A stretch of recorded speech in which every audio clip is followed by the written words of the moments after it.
అబ్బాయి ఏం చేశాడంటే ఎవరికి 1,50,000 కట్టాడంట. 1,50,000 కడితే 1,50,000 3 నెలలు జాబ్లో ఉంచుకున్నారు. బ్యాక్ డోర్ జాబ్స్ అంటారు వీటిని.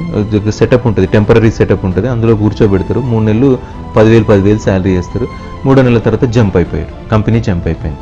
ఇప్పుడు పట్టుకొని ఇట్లాంటి వాళ్ళు 100 మంది ఉన్నారట బాధితులు. వీళ్ళందరూ 100 మంది ఏకమయ్యి కేసులు వేసి వాడు వస్తాడంటే వాడు రాడు. వాళ్ళు స్ట్రాటజికల్ ప్రకారమే బలహీనంగా ఎవరైతే ఉంటారో మాకు ఇమ్మీడియట్ గా జాబ్ రావాలి, ఇమ్మీడియట్ గా జాబ్ వచ్చేసేయాలి, హైదరాబాద్ రావాలంటే భయం కొంతమందికి, ఏమో అక్కడ ఆపర్చునిటీస్ ఉంటాయో ఉండే అని చెప్పి ఇలాంటి వాళ్ళను పట్టుకొని ఒక ఆఫీస్లో పెట్టి 10 రోజులు సెటప్, 4 రోజులు 3 నెలలు సెటప్ నడిపించి ఒక రోజు జంప్ అయిపోతారు. ఇది స్ట్రాటజికల్ గా జరుగుతుంది. దయచేసి ఎవరు డబ్బులు కట్టాల్సిన పని లేదు.